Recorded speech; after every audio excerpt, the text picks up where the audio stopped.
Hola, muchas gracias por acompañarnos en un video más en Fertifetal. Yo soy el Dr. Héctor Arcos, soy médico especialista en ginecología obstetricia y tengo una subespecialidad en medicina materno-fetal. Una de las principales causas de complicaciones graves que se presentan en pacientes al momento del nacimiento del bebé es la hemorragia obstétrica. Existen diversas causas y factores de riesgo que puedan aumentar la probabilidad de que se presente este tipo de eventos en distintos momentos de un embarazo, y podemos hablar más a detalle de cada una de estas en futuros videos si me lo dejan en los comentarios. Sin embargo, y sin duda, una de las principales causas de hemorragia obstétrica masiva, que resulta en una de las principales causas de muerte materna, son las secundarias a una patología que tradicionalmente se conoce como acretismo placentario, motivo por el cual hoy hablaremos acerca del espectro del acretismo placentario.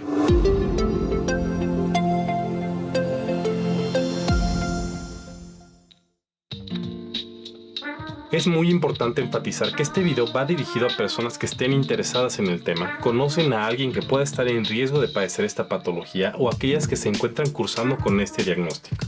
El espectro del acretismo placentario es una patología muy seria que se presenta durante la gestación y requiere de un manejo multidisciplinario por un equipo de médicos especialistas en diferentes áreas y personal de enfermería especializado, así como de una infraestructura hospitalaria con la capacidad de responder a este tipo de emergencias. Si eres personal de salud y quisieras que habláramos un poquito más a profundidad acerca de la fisiopatología del espectro del acretismo placentario, no olvides dejarlo en los comentarios. Bien, pues si llegaste a este video es porque muy probablemente ya te realizaron el diagnóstico o conoces a alguien que le hicieron este diagnóstico y fuiste directo a buscar un poco de información al respecto, lo que yo siempre aconsejo a mis pacientes que hagan. El espectro del acretismo placentario es una situación en la que aumenta de forma importante las secuelas y la mortalidad materna, siendo causa de hemorragias que pongan en riesgo la vida y que pueden requerir un gran volumen de transfusión sanguínea. La tasa de muerte materna se encuentra aumentada y el riesgo de que se requiera de quitar el útero al momento del nacimiento también se encuentra muy aumentado, así como es bien sabido también que suele prolongar de forma significativa el tiempo de hospitalización. Entre los 70s y 80s se estudió que esto tenía una frecuencia de entre 1 a 2.500 y 1 en 4.000 nacimientos dependiendo de las regiones. Sin embargo, en estudios recientes se ha visto que esto ha aumentado hasta 1 en 270 embarazos, siendo una explicación la elevada tasa de nacimientos por cesárea. La causa número 1 de muerte materna en México a la fecha de subido este video es la hemorragia obstétrica, y aunque no todos los casos de hemorragia obstétrica son secundarias al espectro del acretismo placentario, gran parte de estas sí lo son. Dentro de los principales factores de riesgo que existen para este padecimiento, el antecedente de tener cesáreas previas es uno de los más importantes, impactando y aumentando la probabilidad de que se presente según el número de cesáreas previas que tengan, siendo el riesgo con una sola cesárea del 0.3% y hasta el 7% con 5 cesáreas previas o más. Otro factor muy importante es una situación que conocemos como placenta previa, que es un tema que también amerita que toquemos a fondo y hagamos un video al respecto. Dejen en los comentarios si les gustaría que hiciéramos un video al respecto de este tema, que en términos generales es cuando el territorio placentario se implanta en la porción inferior del útero y en la cual hasta en un 3% de estos casos se puede acompañar de espectro del acretismo placentario sin necesidad de haber tenido cesáreas previas. Sin embargo, lo más frecuente es que se presente en combinación con cesáreas previas y placenta previa, teniendo un riesgo del 3% con una placenta previa y una cesárea previa, 11% con 2 cesáreas previas y placenta previa, 40% con 3 cesáreas previas y placenta previa, 61% con 4 cesáreas previas y placenta previa y 67% con 5 cesáreas previas o más y placenta previa. Y aunque en Fertifetal siempre fomentaremos la libertad de decidir cuántos hijos quiere tener cada quien, es aquí donde seguramente llegará el médico de base, el residente o el interno de pregrado y te ofrecerá de forma muy cordial que consideres la ligadura tubárica como método de planificación familiar definitivo para evitar que esta situación se pueda presentar en un futuro. Señora, ahora que le vamos a realizar su quinta cesárea, me gustaría comentarle que tiene el riesgo de complicaciones graves si llega a volver a embarazarse. ¿Le gustaría que le hiciéramos la ligadura de las trompas para que no le vaya a dar acretismo? No, muchas gracias. Señora, ¿usted se quiere morir? ¿Quiere dejar huérfanos a sus hijos? Y en este momento es donde tenemos que preguntarnos, pero ¿qué es el espectro del acretismo placentario? Qué bien, ahora sí se va a poner interesante. Bueno, para poder responder a esta pregunta, primero necesitamos saber cómo es que se forma una placenta, proceso muy complejo pero que explicaré de forma muy sencilla.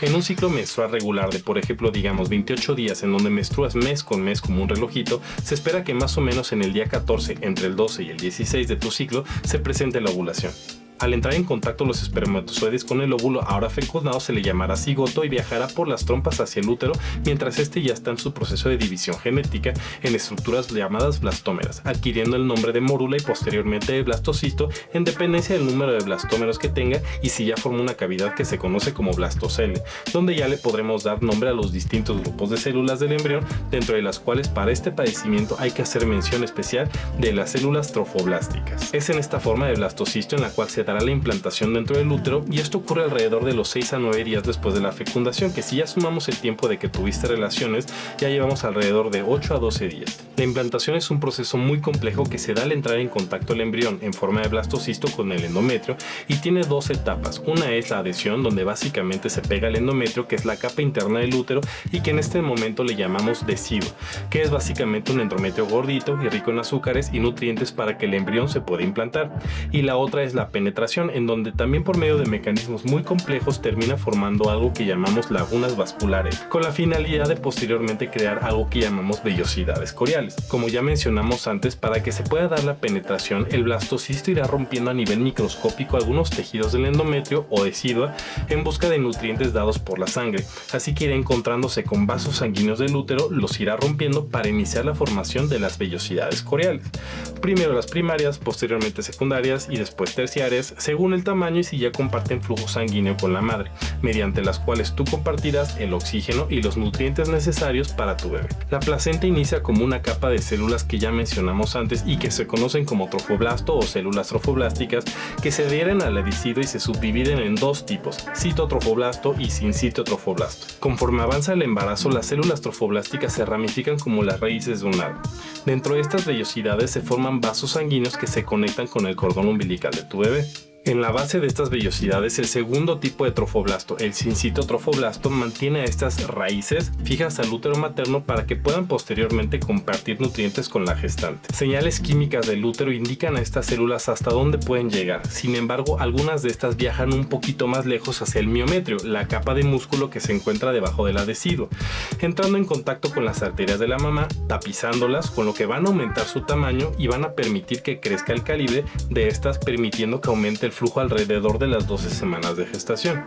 Esto es súper importante para la fisiopatología de la preeclampsia y de la restricción del crecimiento fetal, de la cual ya hemos hablado en videos previos, y a lo que muchas veces le llamamos una mala placentación, que no es más que una invasión insuficiente del sincitotrofoblasto y que resultará en que no se logre que aumente el tamaño de las arterias, causando una alteración en el flujo sanguíneo y que pueda resultar en una preeclampsia, en una restricción del crecimiento fetal o en ambas. Les dejo aquí el enlace o por acá o en cualquier lado para que vayan a ver estos videos. De forma normal, la placenta crecerá durante todo el embarazo y al nacimiento esta se desprenderá y sangrará del sitio donde se implantó, pero de manera natural y controlada el cuerpo puede contener este sangrado sin ningún problema. Es normal que las células sincitiales invadan de manera muy cercana al miometrio. Sin embargo, como mencionamos antes, existen señales químicas que indican a estas células hasta dónde pueden llegar. De aquí es donde ya podemos responder la pregunta: ¿qué es el espectro del acretismo placentario?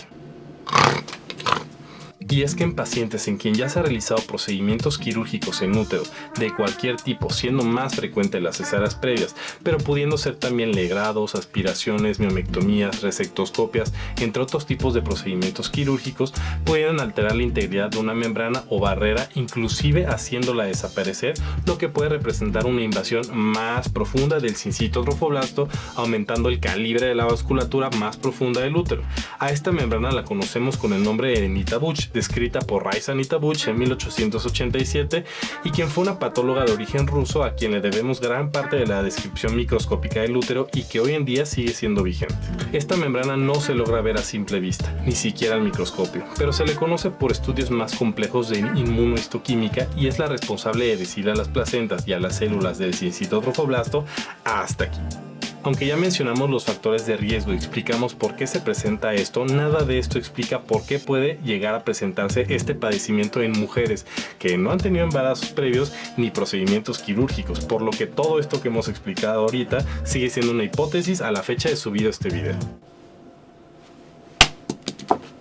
Y dependiendo de la profundidad que alcancen estas células es como se denominará a esta patología y motivo por el cual la conocemos como espectro del acretismo placentario, pudiendo ser acretismo placentario, incretismo placentario o percretismo placentario. Independientemente del antecedente quirúrgico que se presente, ya sea una cirugía grande o una cirugía pequeña, se puede presentar cualquiera de estos tres tipos. El primero siendo el acretismo placentario, donde la placenta se encuentra fuertemente adherida al miometro. Sin embargo, en este caso no son muy frecuentes las complicaciones. La gran mayoría de estas placentas en esta etapa sí logran desprenderse y al haber músculo funcional en el útero se logra una adecuada contracción que va a autolimitar el sangrado. En segundo lugar, la placenta increta o incretismo placentario, donde la invasión del miometro ya es más profunda. Algunos mencionan que puede ser más del 50%. Sin embargo, en la práctica ya es algo difícil diferenciar el porcentaje de invasión, ya que en realidad, aunque la principal sospecha de esta patología se hace por medio del ultrasonido,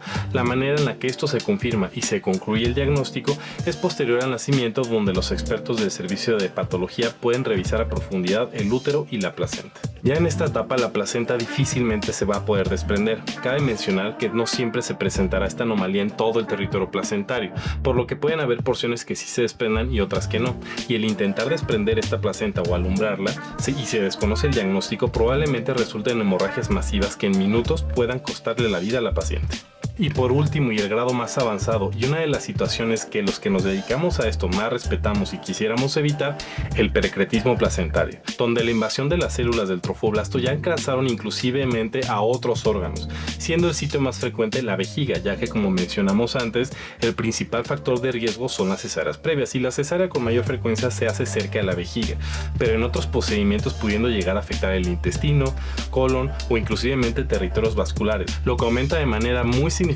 la dificultad técnica de esta cirugía, y lo que explica que hasta en las mejores manos de ginecólogos materno-fetales, transplantólogos, oncoginecólogos, oncocirujanos, cirujanos vasculares, estas pacientes tienen una muy alta tasa de secuelas e inclusive una muy alta tasa de mortalidad. El diagnóstico de esta patología se realiza mediante el ultrasonido obstétrico por personal capacitado. Realizar un ultrasonido no solamente es saber el peso del bebé y hacerle una carita en 3D, es evaluar todo el entorno en el que se está dando la gestación. Evaluar el útero y la placenta son pasos fundamentales en todo estudio de ultrasonido obstétrico, tanto en primero, segundo y tercer trimestre. Existen características del espectro del acretismo placentario que pueden observarse desde el ultrasonido conocido como 11-13.6 o del primer trimestre. Sin embargo, el diagnóstico suele ser más preciso en el segundo y tercer trimestre del embarazo, donde tradicionalmente decimos que alcanza una tasa de diagnóstico de hasta el 90%. Sin embargo, fue en el 2019 que un equipo médico en China publicó un método de puntuación donde podemos evaluar distintos parámetros ultrasonográficos, antecedentes quirúrgicos y otros no quirúrgicos, con lo que se logra una tasa de detección de hasta el 96% para esta patología, dejando fuera la resonancia magnética como un estudio diagnóstico, pero que aún tiene una gran importancia en la evaluación perioperatoria, ya que brinda información muy importante para la planeación de una cirugía que de por sí ya va a estar complicada. Es aquí donde me gustaría enfatizar acerca de los factores de riesgo que ya mencionamos previamente. Es muy importante que de contar con alguno de estos factores acudas a valoración por un especialista en embarazo de alto riesgo para poder determinar si existe un riesgo de que se presente una alteración dentro del espectro del acretismo placentario, con lo que se te deberá hacer una evaluación dirigida a este padecimiento, ya que no es lo mismo entrar a quirófano, ya sea un parto o una cesárea, sin saber de la presencia de un espectro del acretismo placentario a sabiendo de la presencia del mismo, ya que de presentarse de forma inesperada, sobre todo durante un parto, puede ser extremadamente grave, ya que al menos es frecuente que durante una cesárea podamos alcanzar a ver algunos datos que nos hagan sospechar de un espectro del acretismo placentario.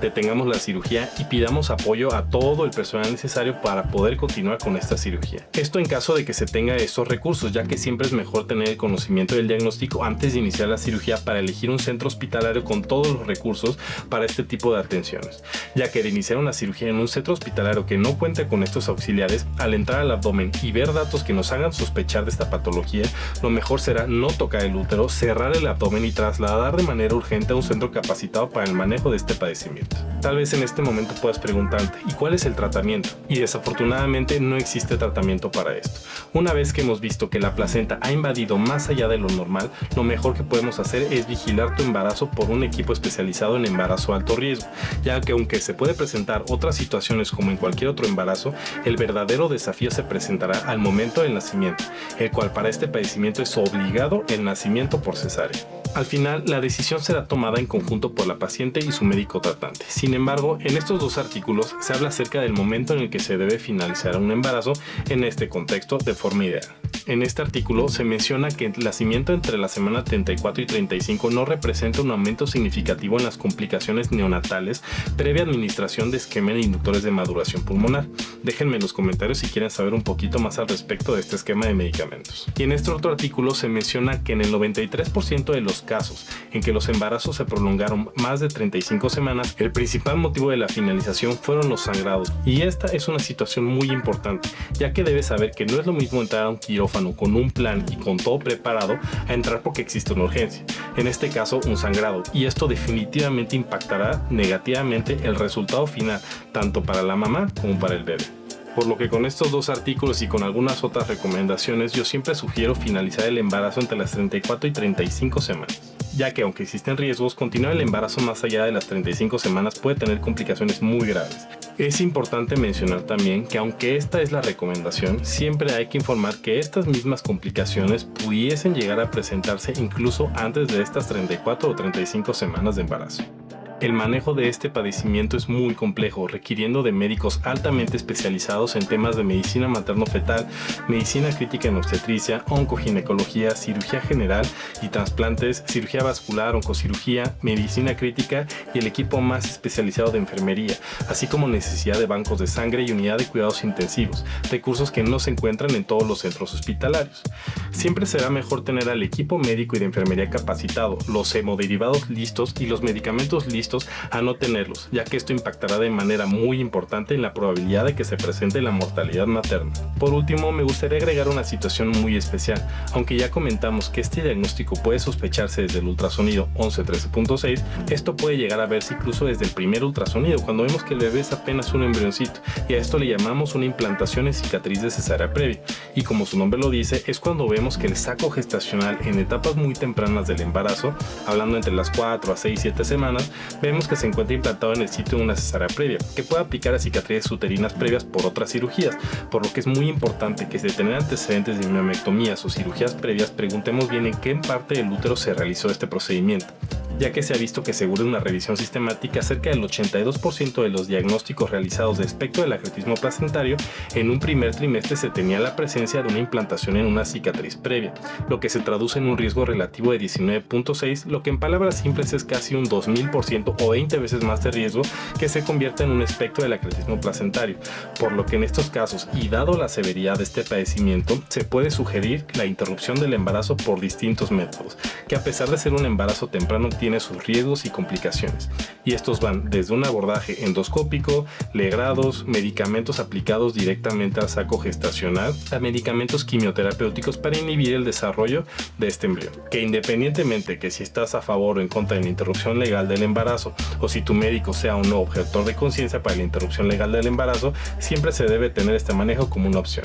Así que sí, ofrecerte una ligadura de trompas o cualquier método de planificación familiar es una sugerencia muy buena. Sin embargo, nosotros como equipo médico siempre procuraremos ser los más cordiales y explicar el motivo de esta sugerencia, pero al final la decisión siempre va a ser tuya. Muchas gracias por habernos acompañado en un video más en Fertifetal. Si tienen dudas o preguntas con respecto al espectro del acretismo placentario, no olviden dejarnos en los comentarios. No olviden dejarnos sus manitas arriba, suscribirse a nuestro canal, así como a todas nuestras redes sociales para seguir recibiendo información directa de manos de especialistas en salud femenina, reproductiva y prenatal. Nos vemos en nuestro siguiente video.